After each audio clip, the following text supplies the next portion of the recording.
Muy bien, muchas gracias. Lo estoy oyendo un poquito lejos. Debe ser por el micrófono del computador, doctor, que a veces eso me sucede. Hola, profe, buenas noches. Buenas noches. ¿Con quién hablo ahí? ¿Con Diana? Adri Parra. Es que hoy no sé, no pude prender la cámara, que no me falló el computador, no sé por qué. Ya. De todas maneras, lo importante es que nos podamos comunicar, así sea con señales de humo.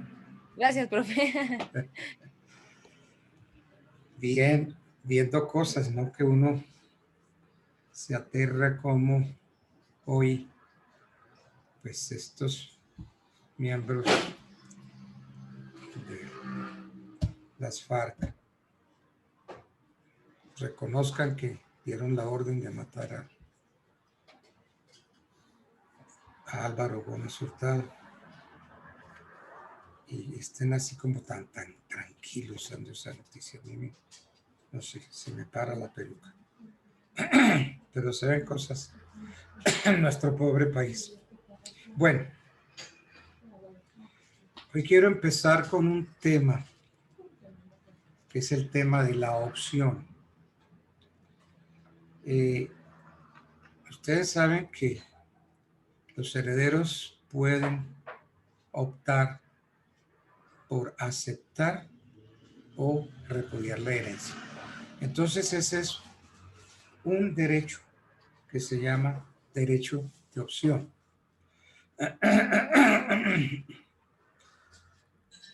Comenzaremos diciendo que el derecho de opción está radicado en cabeza del heredero.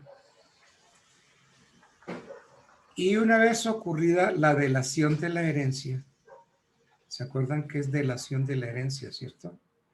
La delación de la herencia, según los términos del artículo 10.13, es el actual llamamiento que hace la ley a los herederos para que la acepten o la repudien. Entonces, el derecho de opción está radicado en cabeza del heredero o del representante legal del heredero para que una vez ocurrida la delación de la herencia pueda optar por una de estas dos situaciones. O bien se va por la aceptación de la herencia, o bien se va por el repudio de la herencia. De eso trata el artículo 1282 del Código Civil. A alguna persona bien querida que me ayude y me lea el 1282. Es que yo tengo aquí un código muy grande, muy pesado. Pero si nadie trajo código, yo sí lo busco. 1282. Yo. Todo asignatario puede aceptar o repudiar libremente. ¿Listo? Perdón, 1282 del derecho de aceptación o repudio de la herencia. Listo, es clarito. El artículo 1282, tú lo acabas de leer, es clarito. Todo asignatario puede aceptar o repudiar. O sea que por mandato, por disposición de la ley, el asignatario puede aceptarla o repudiarla.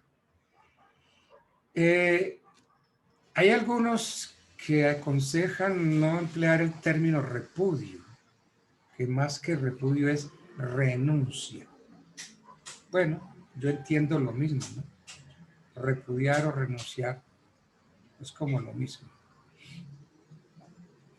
Pero en los términos del 1283, que ahora por favor me lo leen, solo se puede aceptar la asignación después de que sea deferido o se puede repudiar. Entonces, ¿qué dice el 1283, por favor? Artículo 1283, tiempo para repudiar o aceptar. No se puede aceptar asignación alguna, sino después que se ha deferido. Pero después de la muerte de la persona de cuya sucesión se trata, se podrá repudiar toda asignación, aunque sea condicional y esté pendiente la condición. Se mirará como repudiación intempestiva y no tendrá valor alguno el permiso concedido por un legitimario al que le debe la legítima para que pueda atestar sin consideración a ella. ¿Y cuál es la capacidad que se necesita para poder ejercer el derecho de opción? Entonces, volvemos otra vez al artículo 1282, pero ya el inciso segundo. ¿Qué dice ese inciso segundo del 1282?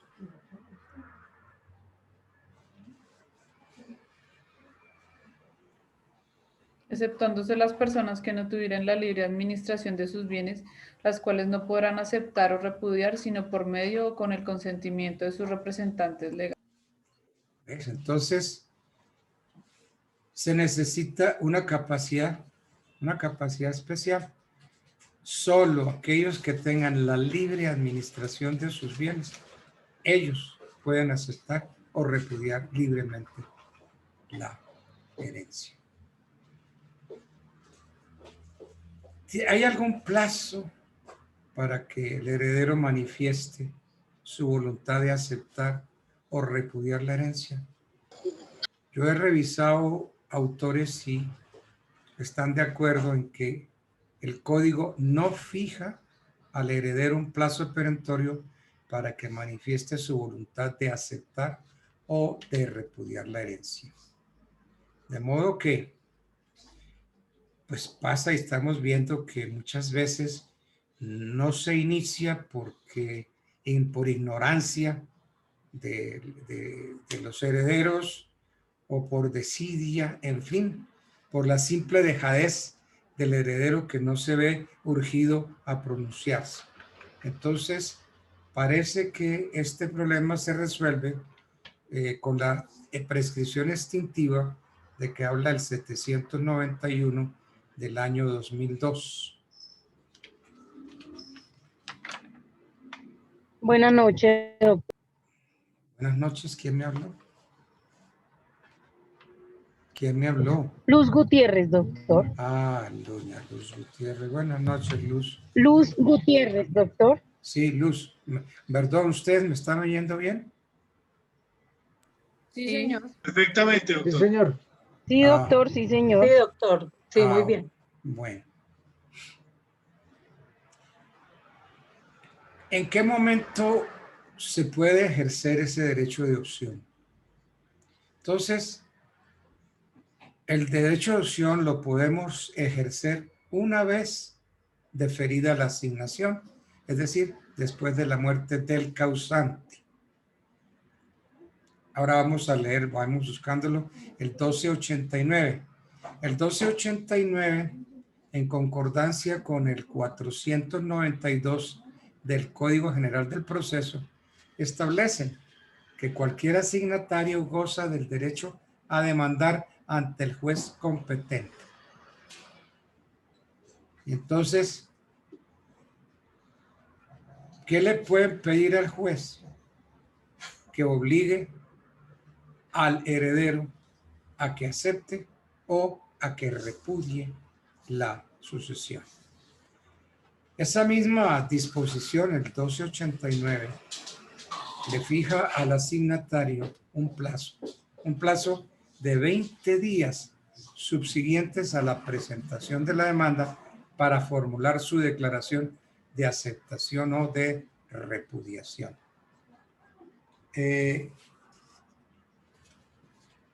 Yo no sé, a veces uno contesta, pero no contesta completo. Alguien me preguntó que a quién demandábamos en una sucesión. Pues en una sucesión no se demanda, uno presenta la demanda y le pide al juez que declare abierto y radicado en su despacho el proceso de sucesión, bien testada o intestada. Y se le dice que declare abierto y radicado en su despacho el proceso de sucesión intestada de fulano de tal, cuya herencia se defirió el día tal, o sea, el día de su fallecimiento. Y uno le pide en la demanda al juez una serie de declaraciones.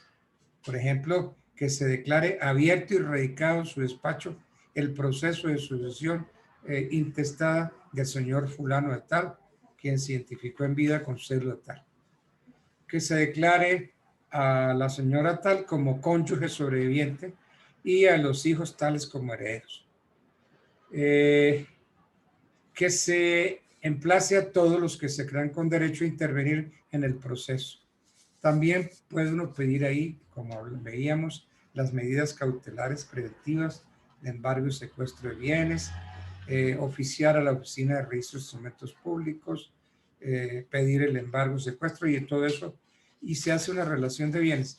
Eso es más o menos lo que contiene una demanda de sucesión. Pero ustedes seguramente conocen las demandas de sucesión hasta mejor que yo. Entonces, dije yo pues que el derecho de adopción solo puede ejercerse una vez que esté deferida la asignación y que, según lo dispone el 1289, en concordancia con el 492, cualquier asignatario goza del derecho a demandar ante el juez competente, demandar al asignatario negligente, al asignatario renuente, para que ejerza su derecho de opción, es decir, para obligarlo a aceptar o repudiar. Acababa también de decir que la misma disposición fija al asignatario un plazo de 20 días subsiguientes al de la presentación de la demanda para que formule su declaración de aceptación o de repudiación. Ahora, que si no lo hizo en esos 20 días, ese plazo puede ser ampliado por el juez hasta el límite de 20 días. Entonces, el término son 20 días, hablamos de plazo, prorrogables 20 días más. Entonces, el 492 del Código General del Proceso aclara, dice que el juez requerirá al asignatario para que en el término de 20 días, prorrogable por otro tiempo igual, declare si acepta o repudia la asignación que se le hubiere deferido. De modo que, también, es decir, de la misma manera, se procede respecto del cónyuge, compañero supérstito, compañero sobreviviente que no haya comparecido al proceso para que manifieste si opta, por ejemplo, por gananciales o por porción conyugal o marital, según el caso. Entonces, ahora sí, leamos el 1289 y el 492 del Código General. Doctor, antes de que continúe, me gustaría hacerle una pregunta que,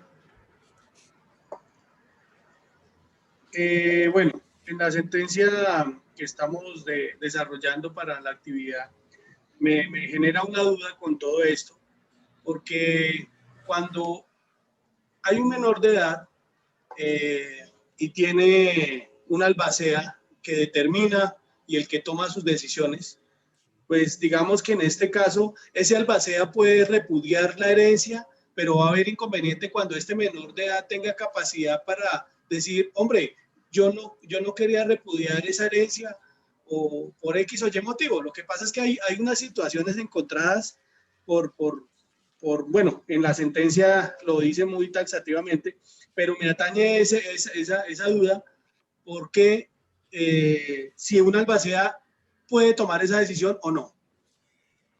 Yo creo que sí, porque es el representante legal de ese menor. Y entonces todo lo que haga el representante es como si lo hiciera el representado. Y Profe, pero ahí sí quería hacer una precisión. Sí. El albacea debe velar por los intereses del presunto heredero. de acuerdo. Entonces, si lo repudia, es porque tiene criterios de fondo que le impidan o le permitan tomar dicha decisión. Es decir, que la herencia pueda atentar contra los derechos de ese menor, por ejemplo. Es mi comentario. A ver, es que, pues la Corte ha dicho constantemente, repetidamente, que la calidad de heredero depende de dos situaciones: la vocación hereditaria y la aceptación. La vocación hereditaria surge de los vínculos de sangre, los vínculos que ligan a la persona con el causante. Entonces, si se trata de sucesión intestada o de las disposiciones del testamento. Y la segunda, la aceptación es clara, es inequívoca. Una manifestación del asignatario de recoger la herencia, esa manifestación puede ser expresa o tácita. Y entonces, si hay alguien que represente al heredero, pues entendemos que todos los actos que haga el representante es como si los hiciera el representado. Por ende, entonces, puede manifestar si la acepta con beneficio o si no la acepta. En fin, yo creo que como no hay una facultad del juez para oponerse a eso, entonces lo que haga el albacea se tiene que respetar en el proceso. Otra cosa será después que puedan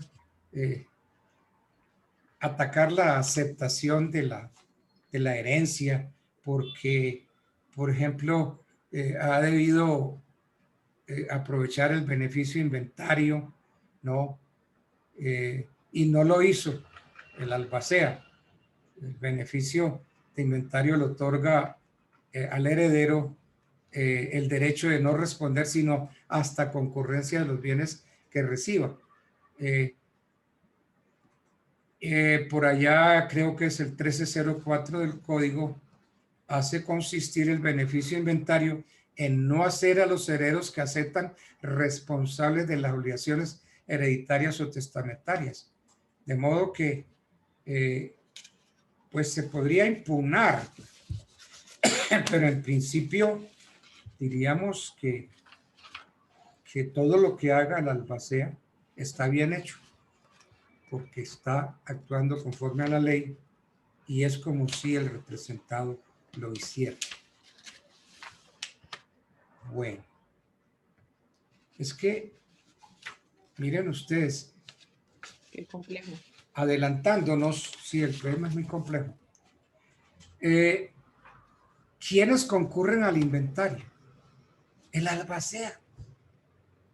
Según el artículo 501 del Código General, lo buscamos. Los albaceas, el curador de la herencia yacente, los herederos ab intestato o testamentarios, el cónyuge, hoy el compañero o la compañera permanente, los legatarios, los fideicomisarios, etc. Todo acreedor hereditario que presente su título de crédito puede concurrir al inventario de bienes. Muchas veces el albacea lo es o lo nombran con tenencia de bienes.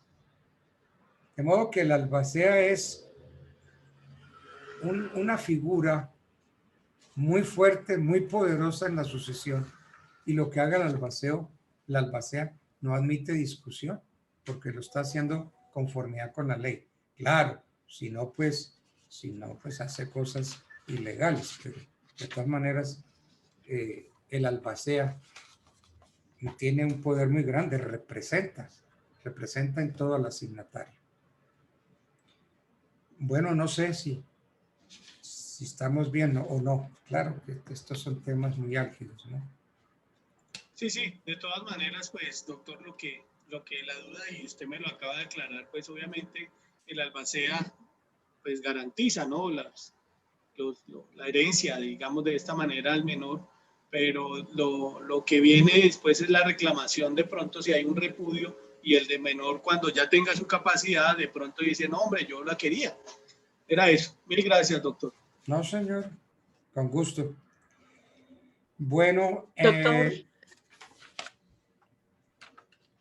estábamos buenas en que... noches. Ay, buenas noches, ¿cómo estamos? Con Adriana Coronado. Doctor, yo también le quería hacer una pregunta relacionada con el tema de, digamos, de la herencia. Conozco el caso de un compañero que que puso su automóvil a nombre de la mamá y una finca también. Yo quería saber, pues como la mamá falleció, yo quería saber él cómo puede hacer en ese tema porque pues como él tiene hermanas, tiene 5 hermanas, entonces yo quisiera saber en ese caso qué se podría hacer. Perdóname que el volumen, yo no sé si es de ustedes o el mío, pero yo los estoy oyendo muy lejos. Y entonces, la pregunta al comienzo no la entendí bien. ¿Me la quieres repetir, por favor? Ten la amabilidad. Sí, señor. Mira, lo que pasa es que una persona que yo distingo, él dejó un automóvil que tiene y una finca a nombre de la mamá. Eh, Resulta que la mamá falleció y él tiene 5 hermanas. En ese caso, ¿cómo puede hacer él para, pues, para retomar sus bienes? ¿Qué debe hacer? A ver, entonces, yo creo que hoy estoy obtuso, yo estoy como cerrado. Estoy entendiendo que hay unos bienes, ¿cierto? Sí, señor. O un solo bien. No, es una camioneta y una finca. Exacto, una camioneta y una finca. Sí, señor. Esas camionetas y la finca estaban a nombre del causante, ¿cierto? Sí, señor. Él las puso a nombre del causante, pero son de él. Es decir, él las compró eso, pero lo puso a nombre del papá, Correcto, a nombre de la mamá. a nombre de la mamá. Sí, señor. El problema es, pero ¿quién fallece? Falleció la mamá. Falleció La la mamá, mamá. sí, la mamá y él tiene 5 hermanas. Entonces falleció la mamá, pues hay que abrir la sucesión de la mamá. El problema entonces es que los bienes no eran propiamente de la mamá, sino los bienes eran de él, pero jurídicamente quien figura como titular de eso es la mamá. Correcto. Entonces viene la parte difícil, porque habría que demostrar que pues la madre no fue la verdadera dueña, sino que prestó su nombre para que le pusieran los bienes a nombre de ella. Correcto. Yo creo que ahí habría, no sé, previo a la sucesión, ir a una conciliación, a conciliar. Ahora que se murió, bueno, entonces hagamos la conciliación para efectos de poderlo aclarar en la demanda, que abrimos la sucesión de nuestra madre, pero a sabiendas que los bienes no son de ella, sino de uno de los hijos. Es difícil, ¿no? Y es que entonces eso está diciendo, está dando a entender que cometieron pues un fraude, ¿no? Un fraude porque hay un engaño allí, ¿no? La dueña no era la mamá. No, la dueña no era la mamá y pues en este caso entonces tendrían que hacer la conciliación con las hermanas. ¿Verdad, doctor? Exacto. Ok. No, pero en este caso él también podría incurrir algún delito. Bueno, con el mero hecho de poner los bienes a nombre de la mamá, no burlamos a ningún acreedor ni burlamos a nadie, pues no se ha cometido ningún delito, ¿no? El problema podría ser una posible falsedad, ¿no? Falsedad porque en la notaría se está diciendo que es ella la compradora. Entonces hay una falsedad. Pero No, perdón, doctor, ¿no estaríamos frente a un fraude, frente a un fraude e inducir en error a un funcionario?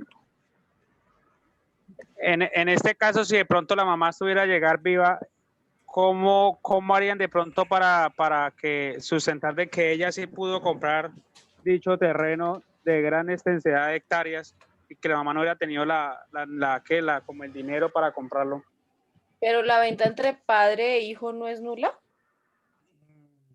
No, no porque si el hijo es emancipado, mayor de edad, entonces son dos personas mayores. Yo le puedo vender o le puedo comprar a mi padre. O sea, con Y- capacidad de Y adquirir. es totalmente válido, es legal esa venta entre padre e hijo emancipado ya. Pero es que aquí el problema es que un hijo viene y coloca a la mamá, la hace aparecer como dueña de unos bienes. Y entonces fallece y los hijos se preguntan, ¿y qué dejó mi mamá? Ah, pues el carro y la finca. Ah, no, que son míos, que son... Entonces, habría que ir a una conciliación para no iniciar un proceso de sucesión engorroso, complicado y que se vayan a agarrar de las mechas. Ok, Porque, doctor, muchas gracias. sí, bueno. Entonces vamos en que el derecho de opción, que tanto el Código en su artículo 1289 del Código Civil como el Código General del Proceso en su artículo 92, le dan al demandado, le fija al asignatario demandado un plazo de 20 días para que formule su declaración de aceptación o de repudiación. Ese plazo puede ser ampliado por el juez máximo hasta 20 días, porque está ausente el asignatario, porque los bienes están situados en lugares distintos, en fin, por muchos motivos. Entonces, el juez requiere al asignatario para que en el término de 20 días, prorrogable por otro término, declara si acepta o repudia. Y entonces el juez ordenará el requerimiento si la calidad del asignatario aparece en el expediente. Y de la misma manera se procede respecto del cónyuge, del compañero sobreviviente que haya comparecido al proceso para que manifieste si se va por gananciales o si se va por porción conyugal o la porción marital. Esos son, digamos, un ejercicio, el ejercicio del derecho de opción. ¿Qué más puede hacer? Doctor, una pregunta. Sí. Si yo tengo dudas en la diferencia entre un ganancial y la porción marital. Ya. Los gananciales.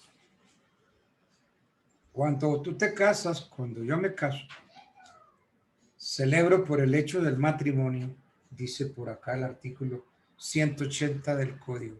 Por el hecho del matrimonio se contrae sociedad de bienes entre los cónyuges. Entonces, todos los bienes que entren a la sucesión a título oneroso pertenecen 50 y 50. Que la casa se compró, entonces pertenece 50 a ella y 50 a él. Ah, que no trabajaba ella, no importa. Eso es un argumento. Pero es que mire, que esa casa la compré yo con mis bienes, con mi plata, con el producido. Ella nunca ha trabajado. ¿Qué plata puso? No importa. Es que la norma es clarita, dice, por el hecho del matrimonio. Entonces allá hay una sociedad conyugal donde es 50 y 50.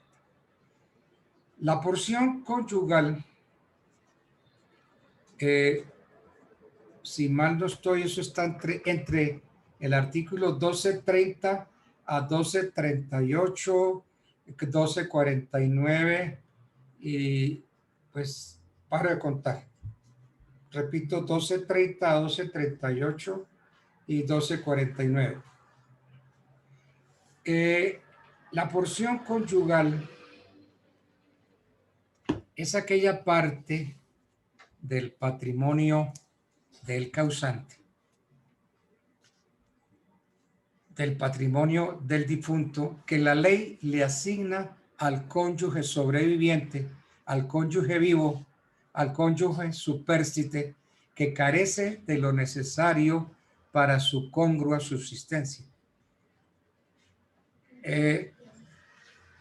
Pero no todo viudo o viuda es merecedor de ella.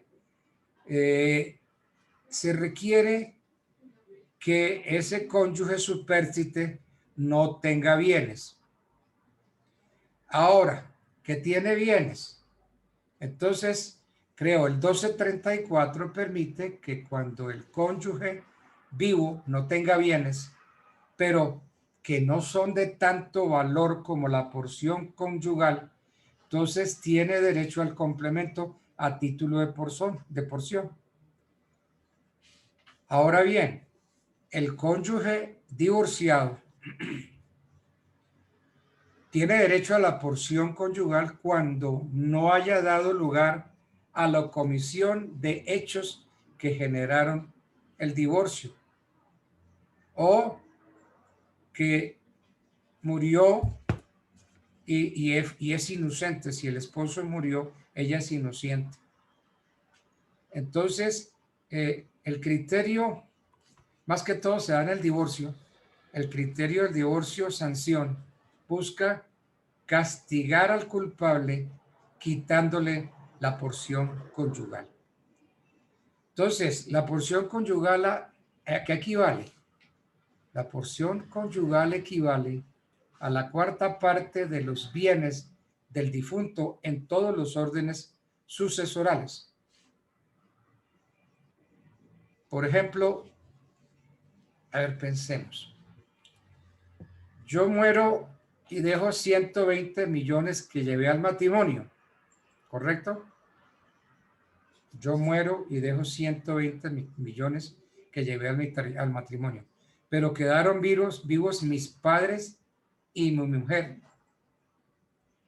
Ahí estamos en el segundo orden hereditario, el de los ascendientes y el de la esposa.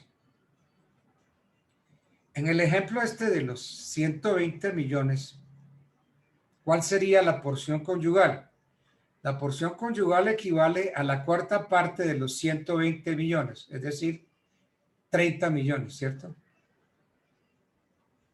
Entonces, ¿cómo le favorece más al cónyuge sobreviviente? Recibir como heredero, como lo encontramos por allá en el 1046 del código, o irse por la porción conyugal. Entonces, se mira cuánto recibe como posible heredera y cómo se divide.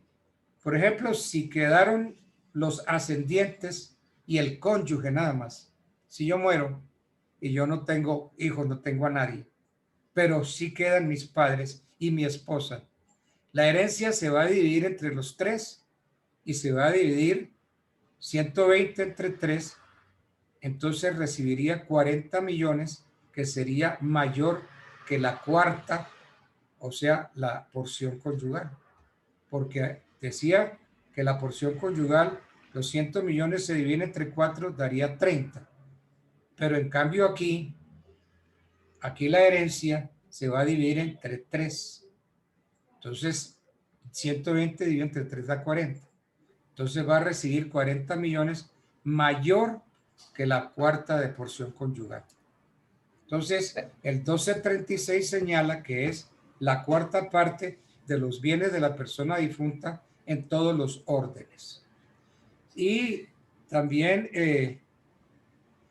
hay derecho pues a aumentar, ¿no? Aumentar la porción conyugal. Se me ocurre este ejemplo. Yo muero y dejo 100 millones de pesos, ¿correcto?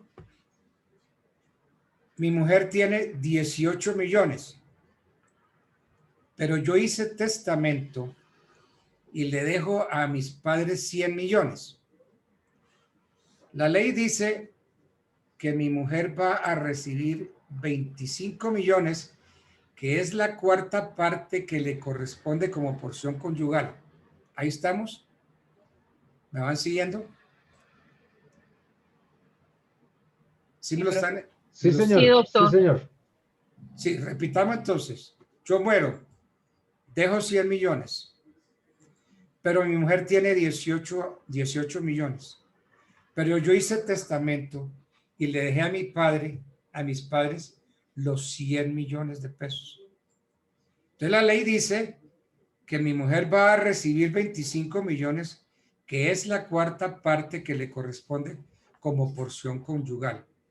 Pero como ella ya tiene 18 millones, entonces, ¿qué tenemos que hacer? Le damos 7 millones más para que complete los 25, que es el equivalente de la porción conyugal. ¿Cierto? O sea, entiendo que el ganancial es el 50% que le corresponde Sí. a la persona, ¿sí? Al cónyuge supersite. Exacto, ese es. Y el otro 50, ella también, o sea, entiendo que del otro 50 de la herencia que le queda como tal al señor, al causante, es de ese 50 es que ella entra a ser parte de la porción marital. Entonces, o sea, como un adicional. Sí, entonces ella puede llegar y decir que con esos bienes no es suficiente para su congra subsistencia. Y entonces pide el aumento. ¿No? Puede abandonar los 18 millones que tiene y se lo suma a los 100. Entonces serían 100 más los 18, serían 118 millones. Esos 118 los vamos a dividir entre 4 y me va a dar 29.500.000 y esa es la porción, que resultaría mayor que los 25 millones iniciales. En fin, más adelante vamos a ver esos órdenes hereditarios y la porción y todo, ¿ok? Doctor, una inquietud, qué pena, buenas noches. Entonces, en este caso, digamos, la persona que tenga la calidad de heredero puede aceptar ya sea los gananciales, ya sea también la porción conyugal o la porción conyugal complementaria. El heredero, si no es la esposa o el esposo, no puede hablar de gananciales. Entonces, es que a la muerte... Es que no me quedó claro, doctor, qué pena. En este sentido, entonces, ¿a qué estaría aceptando o qué tendría, digamos, dispuesto a aceptar o a repudiar en este caso? Bueno, entonces, el heredero tiene derecho de aceptar o renunciar a su derecho como heredero, es decir, repudiarlo, ¿cierto? Y entonces tiene que manifestar si la acepta o si repudia. Entonces, si repudia, eso que repudió, esa cantidad de dinero, va a acrecentar a los demás herederos, si repudia. Pero entonces, con la muerte, ¿qué hay que hacer? Al morir una persona, inmediatamente se le disuelve el matrimonio, se disuelve la sociedad conyugal. Entonces hay que entrar a liquidar la sociedad conyugal. Y entonces se le entregan a él o a ella, al sobreviviente, se le entrega el 50% de los bienes. Goebbels era un escritor brillante y un personaje complejo. Un joven con mucho que demostrar. Yo estoy viendo ahí algo ahí. Un joven brillante. Ok, doctor, sí, lo sigo ahí. Primero la liquidación de la sociedad conyugal, que es el 50%. Entonces, se dividen los bienes y entonces ella recibe su 50%. Pero si con ese 50% yo no estoy oyendo detrás. Aunque faltaban aún varios meses para que se conocieran, Goebbels y Hitler. Compañera Alejandra, Puerto tiene activado el micrófono. Estoy oyendo algo de Hitler y no sé qué. Bueno, entonces volvamos otra vez. El cónyuge supérstite o incluso el cónyuge divorciado tiene derecho a la porción conyugal si no ha dado lugar a los hechos que generaron el divorcio. Es decir, el cónyuge inocente. Porque si no, entonces no se le da la porción conyugal a manera de sanción.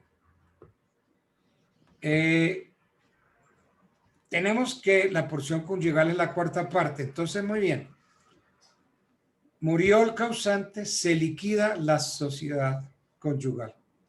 Si con lo que le queda carece de lo necesario para su congrua subsistencia, entonces la esposa o el esposo o la esposa solicita que se le asigne la porción conyugal. Y entonces esa porción conyugal es la cuarta parte de los bienes de la persona difunta en todos los órdenes sucesorales. Entonces, si hay descendientes, el viudo o la viuda será contado entre los hijos y recibe como porción conyugal lo que se llama la legítima rigurosa. Que no les di esa explicación. Y entonces yo me fui al ejemplo de que si yo muero y dejo 120 millones que llevé al matrimonio y quedaron vivos mis padres y mi mujer, como estamos en el segundo orden, el de los ascendientes, aquí la porción conyugal equivale a la cuarta parte de los 120 millones, ¿correcto?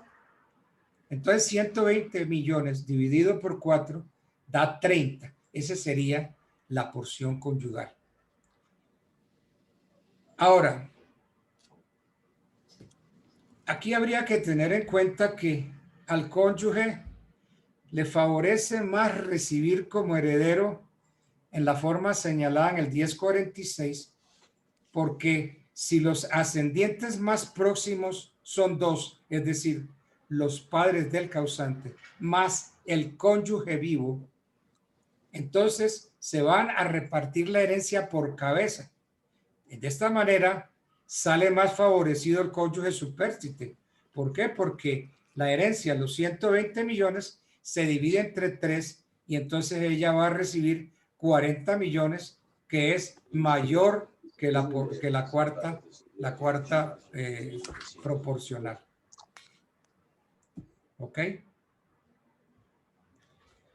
El otro caso es que se puede aumentar la porción conyugal, se le puede aumentar. Es el ejemplo que yo di, que yo muero y dejo 100 millones de pesos, pero mi mujer tiene 18 millones. Pero yo hice testamento y le dejé esos 100 millones, se los dejé a mis padres. La ley dice que mi mujer va a recibir 25 millones, que es la cuarta parte que le corresponde como porción conyugal. Pero como tiene 18 millones, entonces únicamente se le van a dar 7 millones para que complete los 25, que es el equivalente a la porción conyugal. Es decir, se presentan muchas cosas. Yo no sé si seguir insistiendo sobre eso, pero vamos más adelante a ver eso con tranquilidad. Bueno,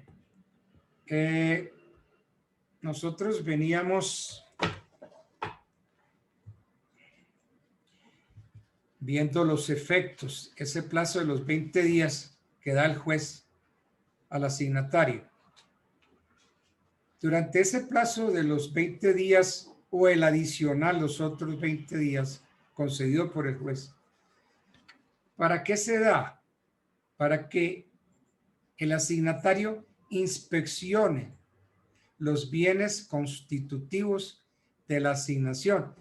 ¿Para qué? Para decidir su derecho de adopción, para ver si acepta o no acepta, si pide el beneficio de inventario. Entonces puede inspeccionar también las cuentas, los papeles de la sucesión. Es decir, puede conocer la situación económico-contable a fin de aceptar o de repudiar. Entre tanto, ese heredero no puede ser obligado a pagar nada. No puede ser obligado al pago de ninguna deuda hereditaria o testamentaria, como lo dispone el 1289. Porque mientras no ejerce el derecho de opción, su situación jurídica no se ha definido. Si acepta, retrotrae sus efectos a la delación. Si repudia, se entiende que no ha sido jamás heredero. Entonces, mientras el heredero no acepte o no repudie, el acreedor de una deuda hereditaria o testamentaria solo puede exigir su pago bien al albacea, bien al albacea, o bien al curador de la herencia yacente según el caso. ¿Sí está claro esto? Sin pena, sin pena. No los oigo. A ver, ¿será No, pero que...? otra vez. Bueno. Estamos analizando ese ejercicio de opción. Estamos viendo los 20 días que el juez le da al asignatario, al cónyuge o compañero, para que manifieste si opta por gananciales o por porción conyugal, o si la acepta o la repudia. Entonces yo, a ver si puedo reconstruir lo que les dije. Yo les dije que durante el plazo de los 20 días iniciales o el adicional otros 20 días que puede conceder el juez al asignatario, eso se hace para que el asignatario inspeccione los bienes. ¿Para qué? Para que pueda decidir su opción, para ver si puede irse por aceptarla o la repudia. Puede inspeccionar las cuentas, los papeles de la sucesión. Es decir, esos 20 días se dan para conocer la situación económica a fin de manifestar si acepta o repudia. Durante ese tiempo de los 20 días, ese heredero no está obligado a pagar ninguna deuda hereditaria o testamentaria. Y eso es obvio. ¿Por qué? Porque mientras no ejerza el derecho de opción, su situación jurídica no se ha definido. Si acepta, retrotrae entonces los efectos a como estaba en el momento de la delación de la herencia. Y si se repudia, se entiende que no ha sido heredero jamás. Entonces, aquí hay una consecuencia. Mientras el heredero no acepte o repudie, el acreedor de una deuda hereditaria podrá exigir su pago al albacea o bien al curador de la herencia yacente. Bueno.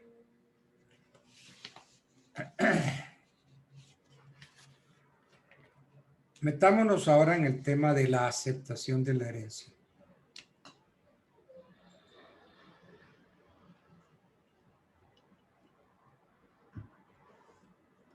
Yo no sé si voy muy rápido.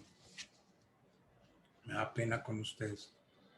Pero sin pena díganme, doctor, mire, usted va muy rápido o va muy despacio. ¿Qué es la aceptación? La aceptación es un acto jurídico, indudablemente. Es un acto jurídico puro, simple, indivisible. Es un acto que emana del asignatario, por medio del cual asume su carácter de heredero, pero una vez que se ha deferido la herencia, de que habla el artículo 1283 del Código. Entonces, ¿qué es la aceptación? la manifestación que hace un asignatario de conservar su carácter de heredero. Ahora bien, podemos manifestarlos personalmente o podemos hacerlo a través de nuestro representante legal.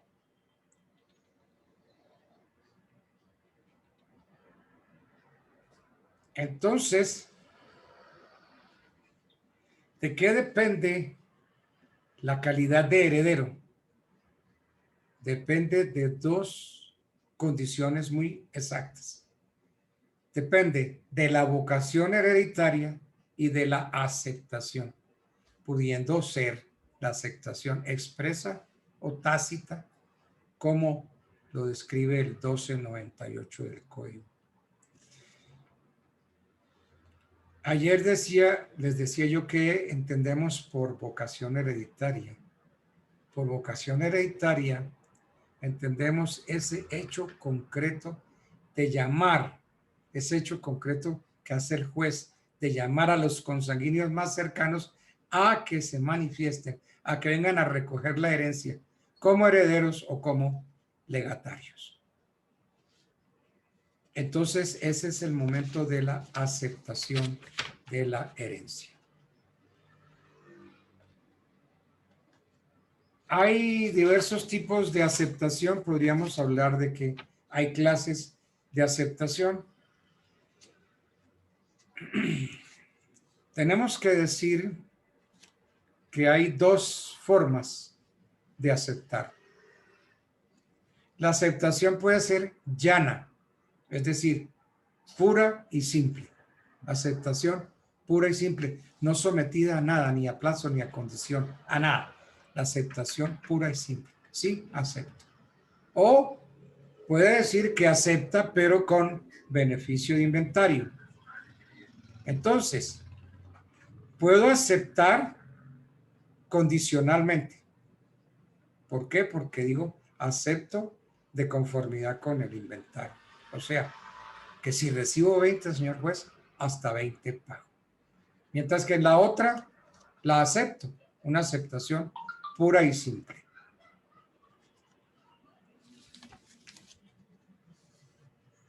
Bien, hemos hablado del beneficio de inventario.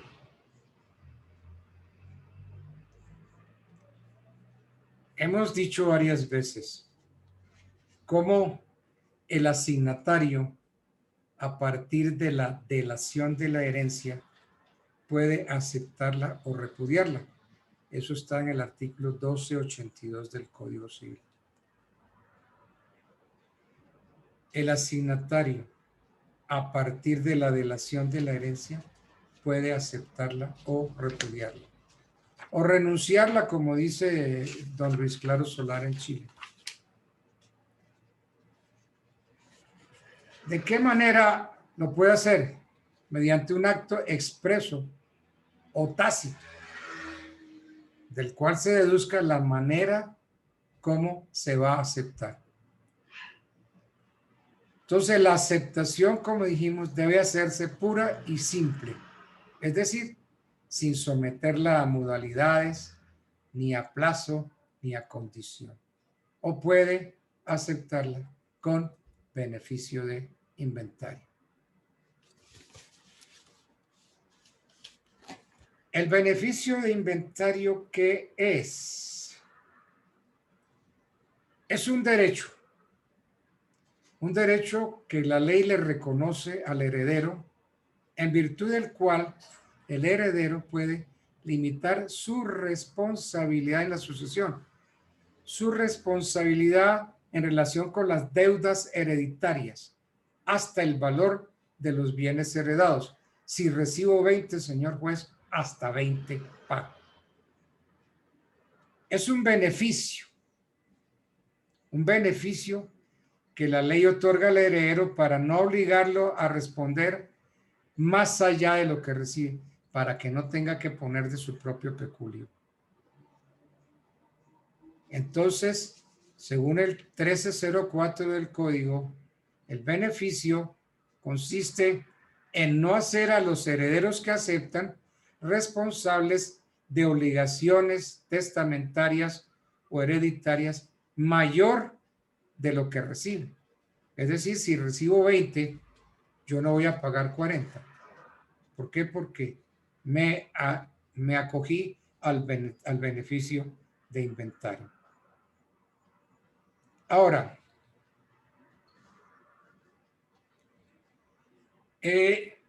la aceptación de la herencia, tenemos que pensar que puede ocurrir algo.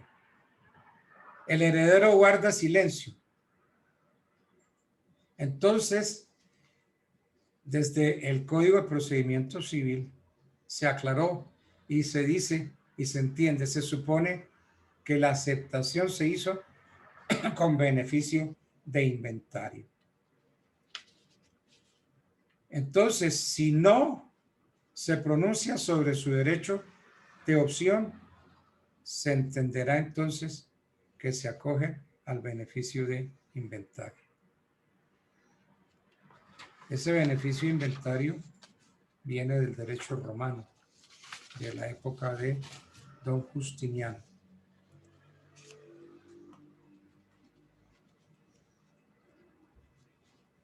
Yo terminé de explicarles por qué Justiniano se recibió el nombre de Justiniano, ¿cierto? Sí, señor. Señor. Por el tío. Por el tío que lo adopta.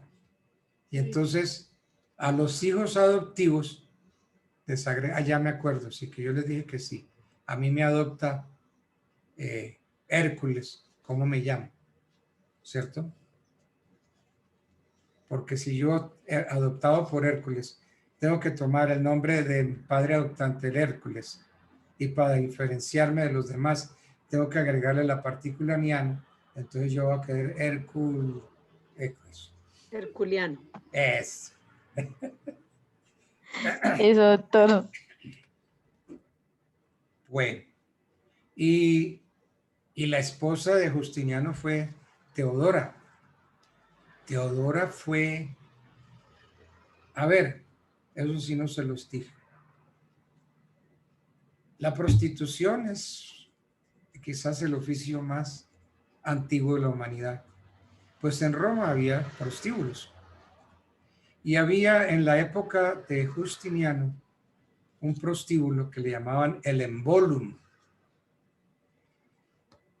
Allí iban las prostitutas, pero Justiniano dijo, no me les llamen así a las niñas, no les digan prostitutas, no les digan meretrices, llámenlas artistas o comediantas. Entonces, si alguien les dice a ustedes que tú eres un artista, pues un momentico, no me insulte, un momento, vamos por parte, no me insulte. Sí, se hablaba de las artistas y comediantes. De ahí viene la Divina Comedia, ¿no? Y Teodora fue también elevada a la dignidad de emperadora, emperatriz, y gobernó con su marido, el emperador Justiniano, hasta su muerte. La vida de Uprauda es muy linda. La vida de Justiniano es hermosa. Y es hermosa, ¿por qué? Porque es el padre de nuestro derecho. Es el hombre que enderezó el derecho para todo el mundo, porque todos los países del mundo han estudiado y se han nutrido en el derecho romano. Bien, entonces, todo heredero conserva la facultad de aceptar con beneficio de inventario desde la apertura de la sucesión hasta cuando manifieste en forma expresa e inequívoca su aceptación, condicionándola al beneficio de inventario. ¿Hay unas personas obligadas a aceptar con beneficio de inventario? Sí, sí lo hay. El 1307 del Código Civil, muy clarito, dice, deben aceptar con beneficio de inventario el Instituto Colombiano de Bienestar Familiar, las corporaciones y establecimientos públicos y los incapaces. Entonces, repito, sí hay personas obligadas a aceptar con beneficio de inventario. El Instituto Colombiano de Bienestar Familiar, las corporaciones y establecimientos públicos y los incapaces en términos generales. Ustedes saben que cuando el causante no tiene herederos, finalmente sí tiene un heredero, que es el Estado. El Estado a través del Instituto Colombiano de Bienestar Familiar.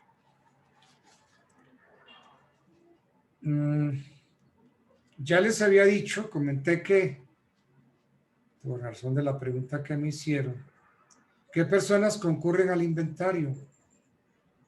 Estamos en el 501 del Código General del Proceso. Los albaceas, el curador de la herencia yacente, los herederos ab intestato o los herederos testamentarios, el cónyuge. Hoy también se le concede ese derecho al compañero o compañera permanente. También a los acreedores. Los acreedores. Legatarios. Dígame. Los legatarios, profe, ¿sí? Sí, sí, claro. Claro. Claro, los legatarios, los socios, los fideicomisarios, todo acreedor hereditario que presente un título. Esas son las personas que concurren al inventario. Bien. Pero puede ser que el heredero, el asignatario, para quitarse el problema de los acreedores, puede abandonar sus bienes. Vamos a entender esto. Sí hay un derecho de abandono. ¿Y cuál es ese derecho? Es una facultad que tiene el heredero beneficiario de exonerarse, de quitarse de encima a sus acreedores, abandonándole a los acreedores los bienes de la sucesión. Entonces, él manifiesta, señor juez, yo no quiero recibir nada, mis bienes sírvanse entregárselo a mis acreedores. Entonces, ese derecho le corresponde ejercerlo al heredero beneficiario. Hay una discusión de que ese derecho solamente lo puede ejercer a quien haya repudiado la herencia. Pero como el 1318 del Código Civil dice que ese derecho está reservado al heredero beneficiario, no podemos hacerle más aclaraciones porque la norma es clarita. Abandono voluntario que el deudor hace de todos sus bienes a sus acreedores. ¿Para qué? Para pagar las deudas, porque él no puede, no tiene con qué. Bien. No sé, hay un tema que es muy extenso, ventajas para el heredero que acepta el beneficio. Ventajas. Más bien, digamos, ¿cuáles son los efectos del inventario? Efectos del inventario. El primer efecto lógico propio que trae el inventario es que separa los patrimonios. De conformidad con el 1316 del Código Civil. Ese artículo dice que las deudas y los créditos del heredero beneficiario no se pueden confundir con las deudas y créditos de la sucesión. Hay que separar los dos patrimonios, el patrimonio de la sucesión y el patrimonio del heredero, del beneficiario. Entonces, al separar los bienes, estamos dando a entender que los acreedores del causante solo pueden hacer valer sus créditos contra los bienes de la sucesión, no contra los bienes propios del heredero. Y los acreedores del heredero solo pueden exigir la satisfacción sobre los bienes integrantes de su patrimonio. Entonces, ese derecho de abandono es importantísimo. El beneficio de inventario es importantísimo porque se marca como unos límites al patrimonio mío y al patrimonio de la sucesión. Se separan los bienes. ¿Alguien me quiere leer, por favor, el artículo 1316 del Código? Listo, profe. Artículo 1316, separación de deudas y crédito del heredero beneficiario. Las deudas y créditos del heredero beneficiario no se confunden con las deudas y créditos de la sucesión.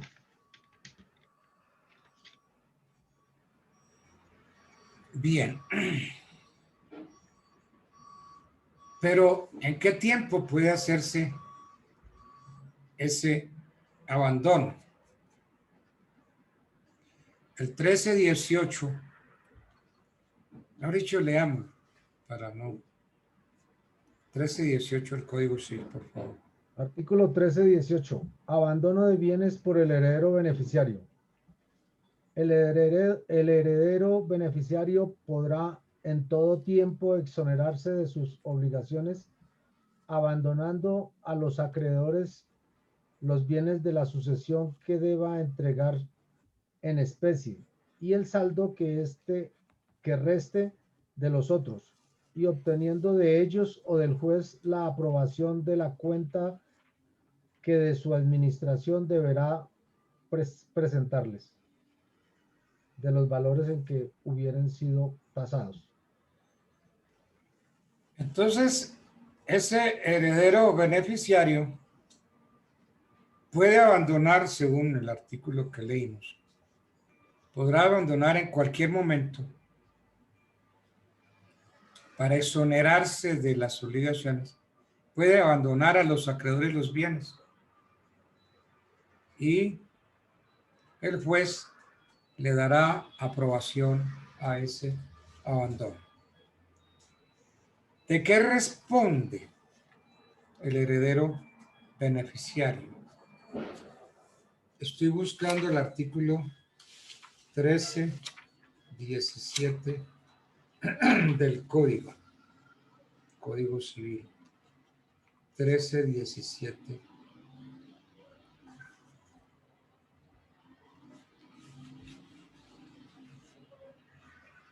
Acá lo tengo, profe, ¿se lo leo? Bueno, gracias, sí está bien. Artículo 1317. Responsabilidades del heredero beneficiario. El heredero beneficiario será responsable hasta por culpa leve de la conservación de las especies o cuerpos ciertos que se deben. Es de su cargo el peligro de los otros bienes de la sucesión y solo será responsable de los valores en que hubieran sido tasados. Bien, a mí me llama la atención la redacción del Código 1317. El heredero beneficiario será responsable hasta por culpa leve de la conservación de las especies o cuerpos ciertos que se deban. Está hablando de que es responsable de la pérdida del cuerpo cierto o de la especie que se deba. Si es así, porque es que resulta que o las cosas son de cuerpo cierto o de género. Y por disposición del derecho romano, genera non pereunt, se tiene que el género no perece. En cambio, el cuerpo cierto, sí, el cuerpo cierto perece. Y como el cuerpo cierto no lo puedo reemplazar por otro porque es único. Entonces estoy obligado a pagar el valor del cuerpo cierto más la indemnización de los perjuicios que yo ocasione por la no entrega del cuerpo cierto. En cambio, si mi obligación es entregar género, entonces el juez me dice, muy bien, usted no puede entregar el arroz, no puede entregar el café, porque me dice que allá en su granero, allá en su bodega, se metió el agua y dañó el arroz, dañó el café. Mire, salga y consiga un café igual y traiga aquí la misma cantidad, cúmplalo, porque el género no perece. En cambio, el cuerpo cierto sí perece. Leyendo, me acuerdo en este momento que leyendo alguna vez al doctor Ospina Fernández en su libro de obligaciones, él trae una observación muy linda, preciosa. Y dice que hay cosas de género que se convierten en cuerpo cierto. Y no da el ejemplo.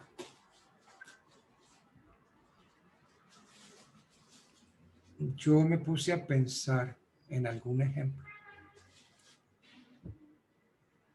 Y me acordé, ustedes saben que el brandy se hace con uvas.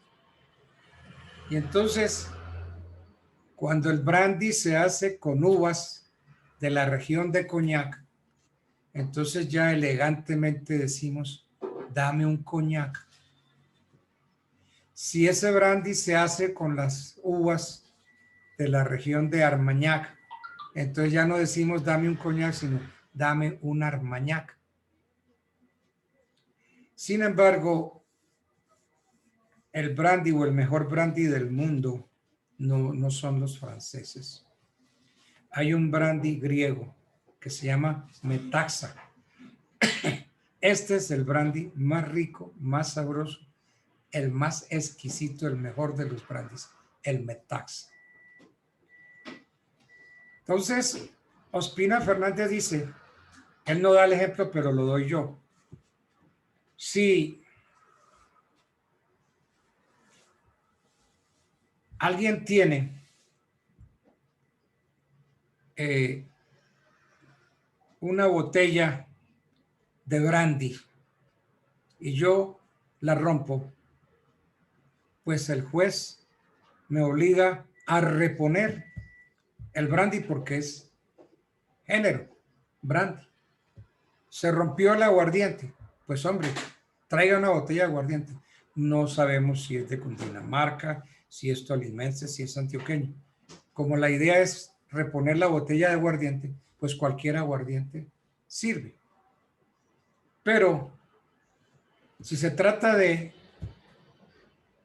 un brandy, pues bueno, lo puedo reemplazar con cualquier brandy.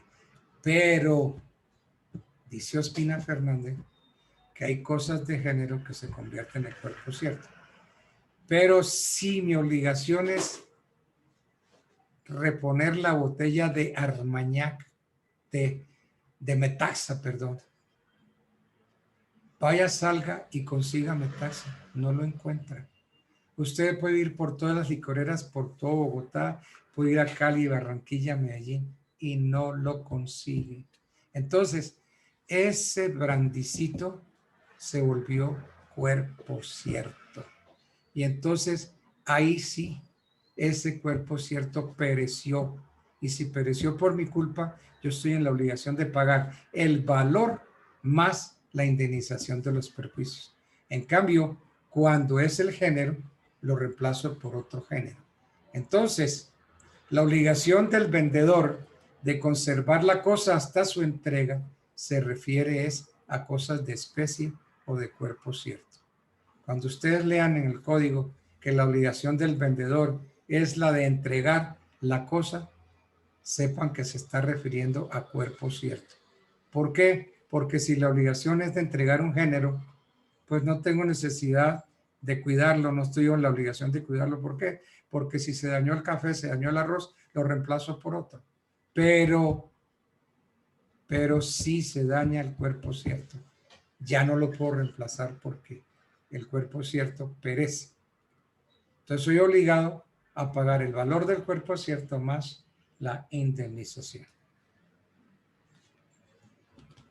Esas son consecuencias que uno saca después de analizar los contratos y analizar, por ejemplo, el contrato de compraventa.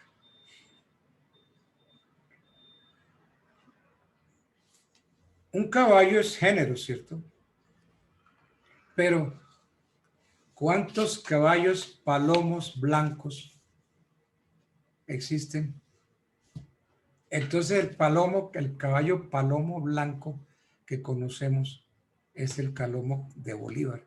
El caballo palomo blanco de Bolívar no es sino uno. Y si se muere el caballo palomo blanco de Bolívar, no lo puedo reemplazar porque es único, uno, nada más. Por eso nosotros en forma elegante le decimos a la novia, es que tú eres única. Que él está dando a entender que tú eres irreemplazable, tú eres única. Yo no te puedo reemplazar por ninguna otra mujer. Eres única. Bueno. Bien, entonces, si al momento... entonces, ¿de qué responde el beneficiario en su derecho de abandono? En la responsabilidad del heredero beneficiario será responsable hasta por la culpa leve en la conservación de las especies o cuerpos ciertos que se deban, de conformidad con el 1317. Entonces, responsable hasta de culpa leve de la conservación de las especies o cuerpos ciertos. ¿Por qué? Porque lo único que se cuida es el cuerpo cierto, el género no, porque ¿para qué? El género pues, se puede reemplazar por otro.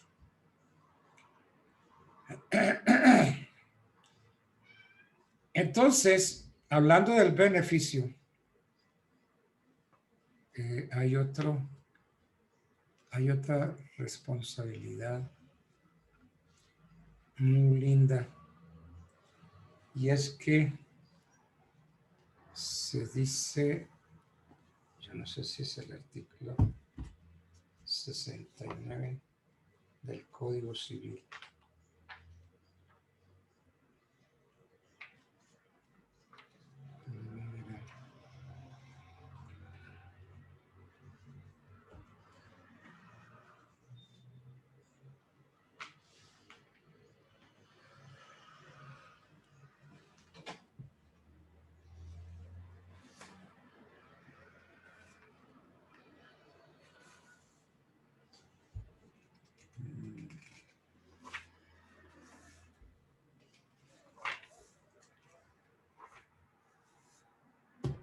Bueno, no me acuerdo, pero lo vamos buscando.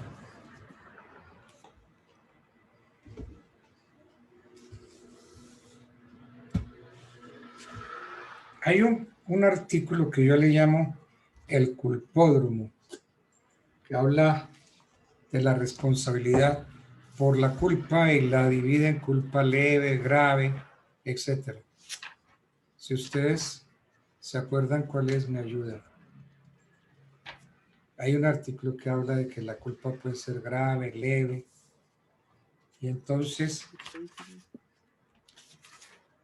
la culpa.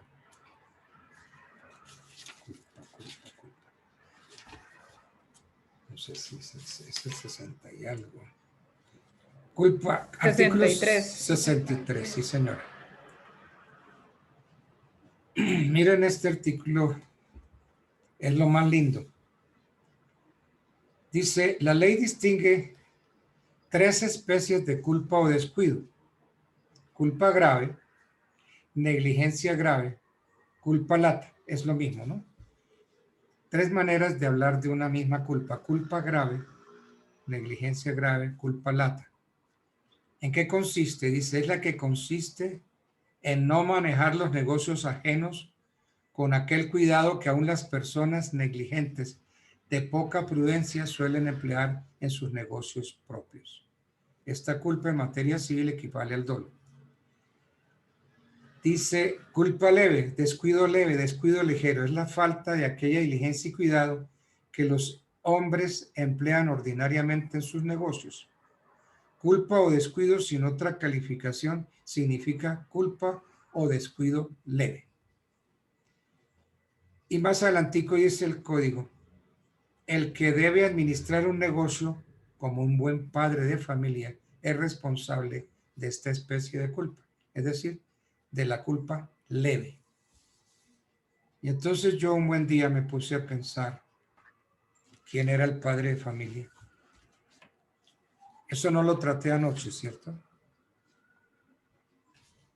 ¿Este tema lo traté con ustedes anoche o no? No, Bueno. No, señor. Entonces, ubíquense en el artículo 63, el que, hablando de la culpa leve, el que debe administrar un negocio como un buen padre de familia. Fíjense que es una forma de redactar muy simpática. El que debe administrar un negocio como un buen padre de familia. Entonces uno dice, buen padre de familia, pues mi papá, mi hermano mayor, mi tío, fulano. Usted es un buen padre de familia. Entonces, usted, como usted debe administrar el negocio como buen padre de familia, ¿qué es? Pues yo no he encontrado una satisfacción, una respuesta. En aquella oportunidad yo trabajaba con el maestro Álvaro Pérez Vives, que se los recomiendo, hombre. En Colombia estudien Derecho, las obligaciones y contratos con Álvaro Pérez Vives en Colombia. Y en Chile consultan las obras de Luis Claro Solar. No necesitan de más. Con Álvaro Pérez Vives queda uno, pero ya completo. Y si se quiere uno perfeccionar y volverse papá Dios en Derecho Civil, coja las obras de Luis Claro Solar en Chile. Entonces el maestro me dijo, mire, coja esta Álvaro Pérez Vives, yo trabajaba con él, y le pregunté, maestro, ¿quién es el buen padre de familia? Entonces él me sonrió, cogió el libro de Tung Maso sobre la responsabilidad y me puso a estudiar y llegué a la conclusión de que el buen padre de familia es aquel siervo de la gleba, cualquier siervo de la gleba que pase por allá enfrente. Cogemos a ese señor, lo traemos y lo colocamos en nuestra situación y lo colocamos en el caso, en las mismas condiciones, modo y lugar. Esa persona traída de la calle, ¿cómo se comportaría? Entonces los masones dicen medianamente prudente, medianamente diligente. Si ven, así es como podemos entender el buen padre de familia. Porque es que la verdad, el que debe administrar un negocio como un buen padre de familia, inmediatamente uno piensa en su papá, ¿no? O en mi hermano, que es un buen padre de familia. No, mi tío. No, fulano, mi vecino, que es un buen padre de familia. No. Es así como lo explican los masones. Y entre otras, no traten de encontrar esa explicación porque ningún autor la tiene. Solamente acudan a Tung Maso en su libro de la responsabilidad civil. Entonces se responde de la culpa leve. Entonces el artículo 63 yo lo titulo el culpómetro. Pónganle ustedes también ese mismo nombre, el culpómetro. Entonces, en lo relativo a la responsabilidad, el heredero beneficiario será responsable hasta por culpa leve en la conservación de las especies o cuerpos ciertos que se deban. Entonces responde hasta por la culpa leve.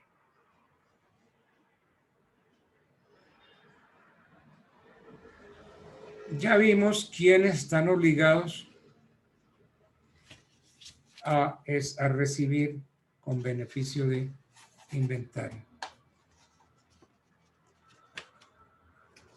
¿Qué es Dígame. ¿Qué es la repudiación de la herencia? La repudiación que Luis Claro Solar llama renuncia. La repudiación o renuncia es el acto jurídico, ¿no? Un acto jurídico mediante el cual el asignatario se despoja de su condición de heredero. El heredero deja de serlo por una manifestación de su voluntad cuando rechaza el derecho. Es una declaración unilateral en la forma en que el heredero manifiesta su voluntad de no ser heredero. Repudia la sucesión. Entonces, la repudiación, llamada también renuncia por Luis Claro Solar, es un acto jurídico porque por el cual a quien se defiere una asignación declara expresamente que no la acepta, la repudia, renuncia. La repudiación de conformidad con el 1296 no se presume sino en los casos previstos por la ley. Son los casos señalados por el artículo 1290. Entonces, leamos primero el 1292 del Código Civil y luego el 1290. A ver qué nos dice.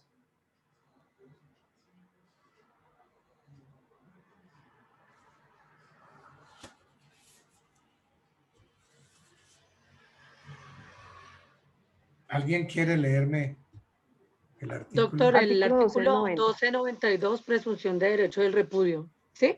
Es así, 1292. Dice, la repudiación no se presume de derecho, sino en los casos previstos por la ley. ¿Y cuáles son los casos previstos por la ley? Miremos el 1290.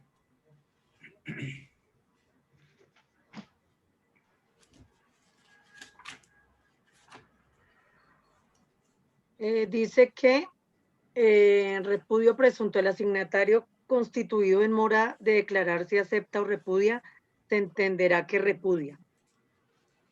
Eso. Entonces, la repudiación no se presume, sino en los casos previstos por la ley. Es en los casos de que habla el 1290.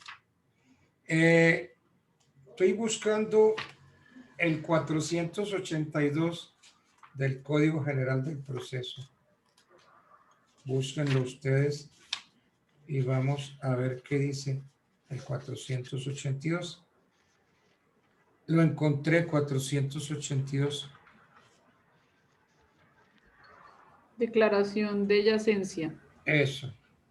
Si pasados 15 días desde la apertura de la sucesión no se hubiera aceptado la herencia o una cuota de ella, ni hubiera albaceada con tenencia de bienes y que haya aceptado el cargo, el juez de oficio o a petición del cónyuge, del compañero permanente, de cualquiera de los parientes o dependientes del difunto o de quien pretenda promover demanda respecto de ella, declarará yacente la herencia y le designará administrador.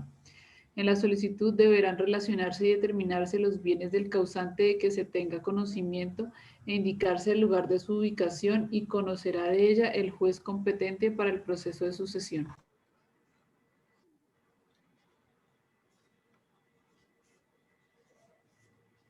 Bueno, entonces, este artículo 482 del Código General del Proceso establece una especie de presunción según la cual el asignatario constituido en mora de declarar si acepta o repudia, se entenderá que repudia. Dice,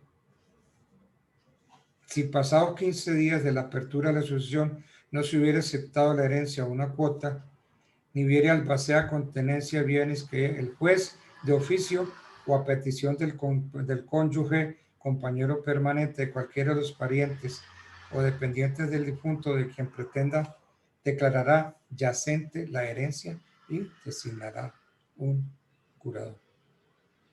Entonces, el 482 establece esa presunción, según la cual el asignatario constituido en mora a declarar si acepta o repudia, se entiende que repudia. Y esto concuerda y encaja con el ámbito del artículo 1292, que también dice que la repudiación no se presume sino en los casos previstos por la ley. ¿Cuántas clases de repudiación hay? Pues hay dos: repudiación expresa y repudiación tácita. La expresa es cuando lo digo, y tácita cuando no se configura por parte del asignatario un acto expreso o concreto mediante el cual exteriorice su voluntad y entonces caduque la oportunidad para aceptar. Esto es consecuencia del silencio del asignatario constituido en mora de aceptar.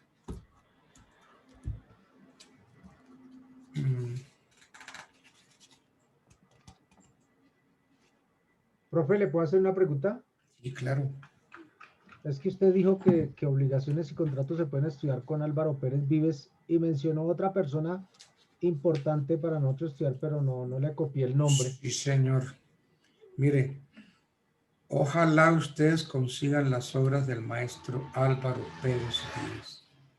Son 3 libros de obligaciones, un libro de responsabilidad civil, un libro de compraventa y permuta en derecho colombiano, un libro sobre la casación y tiene 3 o 4 obras de crédito documentario. Pero para acabar de perfeccionar, pero eso sí tienen que tener una paciencia, busquen las obras de Luis Claro Solar. Luis Claro Solar, chileno. El problema es que cuando uno empieza a investigar un punto, tiene que tener paciencia porque usted pasa hojas y hojas y hojas y está Luis Claro Solar explicando sobre el mismo punto y va profundizando y profundizando y ese hombre no acaba, nunca acabar.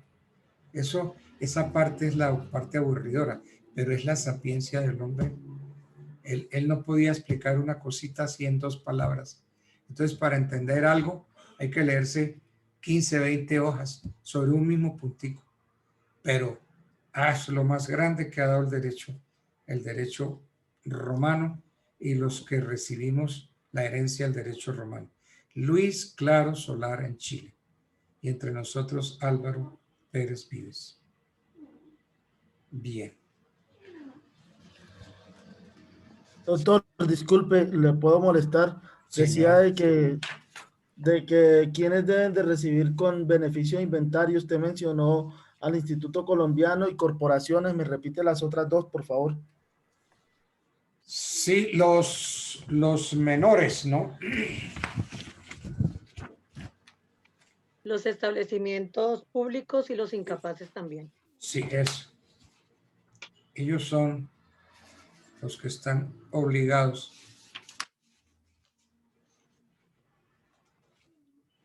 Bueno. Entremos en otro... Gracias. No, gracias a la niña que nos dio la respuesta. Entremos en un tema bonito, la herencia yacente. Yacente viene de yacer, ¿cierto? Que quiere decir descansar.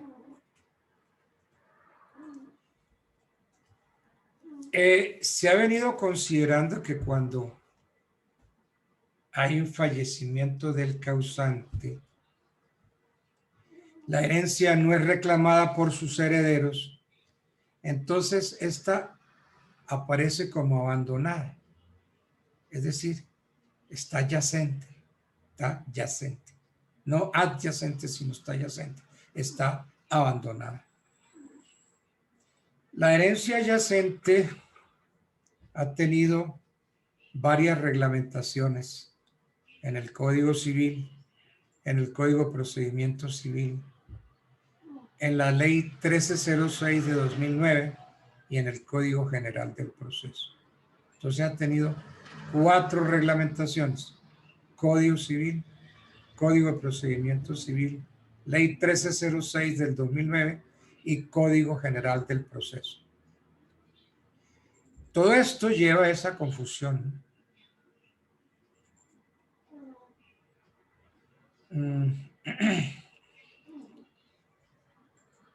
Según el artículo 1297 del Código Civil, que fue modificado por el 581 del Código de Procedimiento y 482 del Código General del Proceso, se tiene que si pasados 15 días de abrirse la sucesión no se hubiere aceptado la herencia o una cuota de ella, ni hubiere albacea con tenencias de bienes, el juez de oficio o a petición de cualquiera de los interesados, el cónyuge, el compañero de los parientes, en fin, puede pedir que se declare yacente la herencia y que se le nombre un curador. Pero hoy no hablamos de curador. El curador ha sido sustituido por un administrador. Entonces, la herencia que nadie ha aceptado puede ser declarada yacente. Entonces, si no se acepta, entonces la herencia está dormida.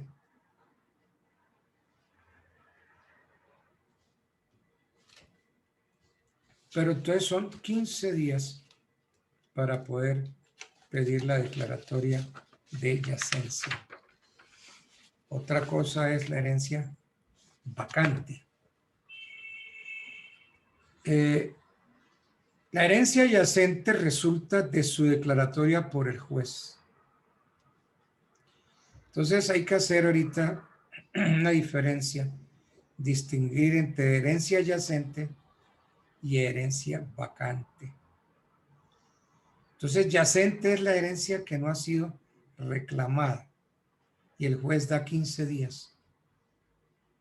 En cambio, si miramos el 485 del Código General del Proceso, la herencia vacante se da cuando han transcurrido 10 años desde el fallecimiento del causante y no se han presentado herederos a reclamar esa herencia.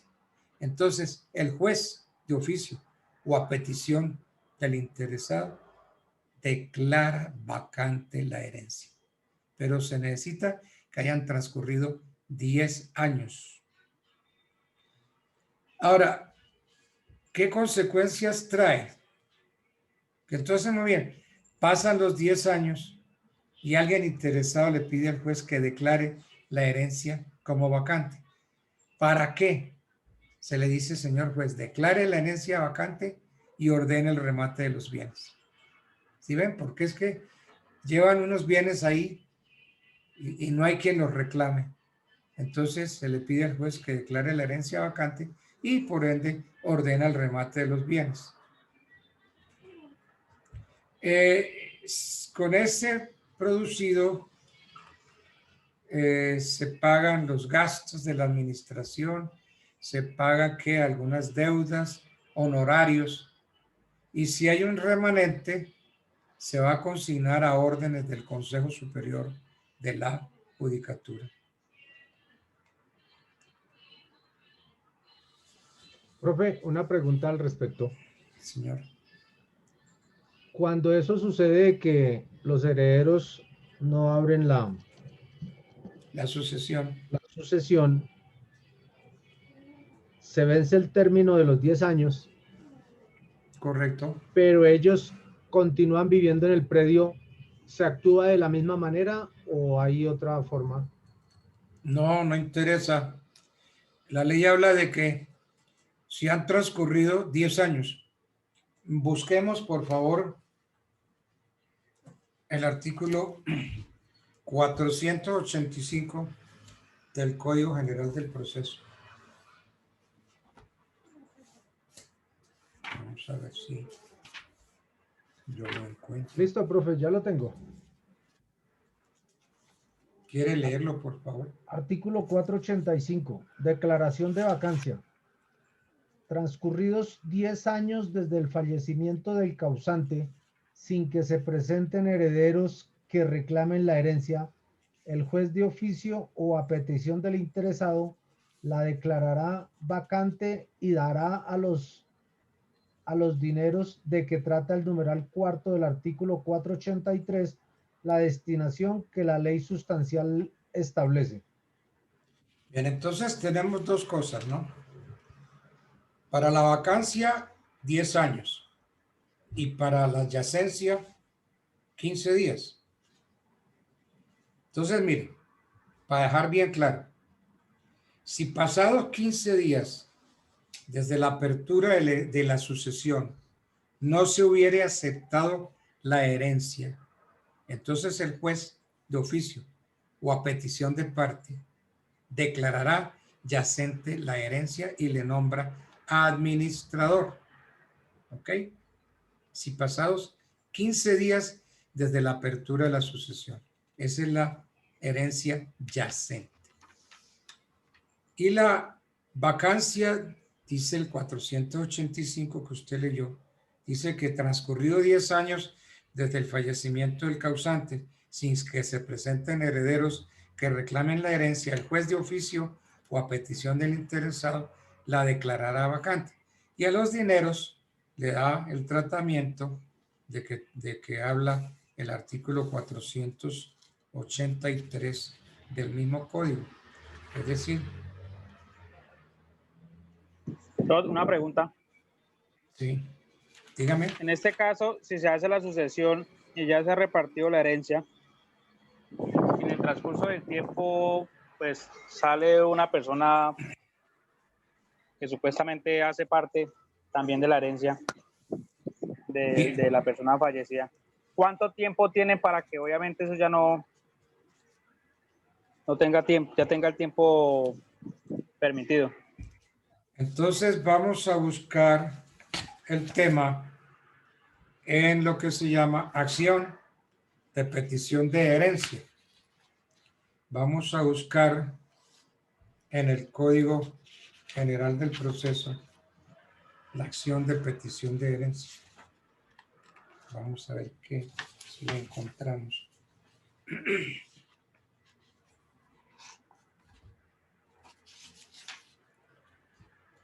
A ver si lo encuentro.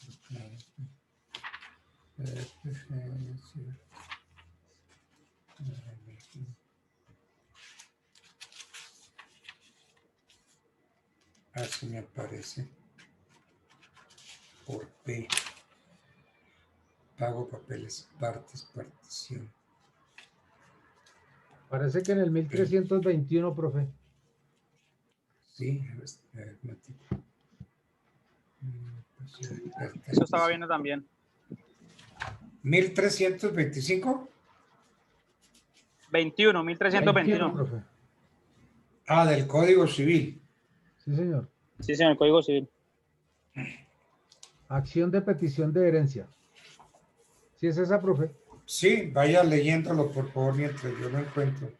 El que probare su derecho a una herencia ocupada por otra persona en calidad de heredero tendrá acción para que se le adjudique la herencia y se le restituyan las cosas hereditarias, tanto corporales como incorporales, y aun aquellas de que el difunto era mero tenedor como depositario, comoditario, prendario, arrendatario, etc., y que no hubieran vuelto legítimamente a sus dueños. Si ven entonces, eso se llama acción de petición de herencia. Entonces, si alguien prueba su derecho a una herencia ocupada por otra persona, que es el ejemplo que usted está poniendo, ¿cierto? Entonces, esa persona interesada tiene acción para que se le adjudique la herencia. Eso se llama acción de petición de herencia. Y se le restituyan las cosas hereditarias, corporales o incorporales. Y, o sea, pero no hay tiempo. Bueno, mire usted, que hay una prescripción de la acción de petición de herencia, por allá consagrada en la ley 791 del 2002. El derecho de petición de herencia expira en 10 años. ¿Sí? Entonces, miremos el artículo 766 del Doctor Código. Altamar, Dígame. buenas noches. Una preguntita, o sea que esta acción de petición de herencia también se podría solicitar en caso de que se haga la apertura de la sucesión y se publiquen y no se haga parte de la persona que también es que hace parte pues de la herencia y no se hizo parte en ese momento, ya después se podría con la acción de petición también solicitar. Bueno, un momentico. Si él ya se presentó en el proceso, pero no hizo efectivo su derecho, ya después no puede llegar a hacer a solicitud, a hacer petición de herencia. No, digamos por ejemplo que hayan hecho los edictos y nunca se dio cuenta ni nada, de pronto que viviese en otro país y cuando se diese cuenta que ya se hizo la apertura y ya se hizo la sucesión y todo el cuento, ¿podría realizar la acción de petición de herencia? ¿Antes de los 10 años, profe? Sí, pues porque si interpretamos bien el 1326 del Código Civil, el Código Civil nos dice que el derecho de petición de herencia expira en 10 años. Pero el heredero putativo, en caso del inciso final del artículo 766, podrá oponer a esta acción la prescripción de 5 años contados para la adquisición del dominio. Entonces habría que ver si está dentro de los 5 años, porque si pretende iniciar la acción de petición de herencia pasados esos 5 años, ya no, porque prescribe. Ustedes saben que los derechos prescriben, ¿no? Los derechos no son per secula. Sí, señor. Todo el mundo tiene derechos, pero si no los ejerce, los pierde, ¿no es así? Bueno. Muchas gracias, mi doctor. Gracias, doctor. No, con gusto. Bien. Me va a dejar el Transmilenio. Ay, uy, gracias por acordarme. Yo estoy aquí entretenido, estoy feliz, dichoso, estoy muy contento con ustedes y yo no pienso que ustedes tienen que coger Transmilenio. Terrible. Entonces, sí, faltan 10 para las 10. Entonces, dejemos el tema de la herencia yacente para mañana. Entonces, me place saludarlos, que pasen buena noche, que descansen. Gracias, profe, lo mismo. Muchas gracias, doctor. Una feliz noche. Gracias, doctor, que pase feliz Bueno, noche. feliz noche pues a todos. Gracias. Gracias, doctor. Feliz noche. Gracias, Reina, mi hermano. Gracias, Feliz noche, profesor. doctor. Muchas gracias. Feliz noche. Chao, profe, que esté bien, chao. Gracias, lo mismo. Que descansen. Descansen.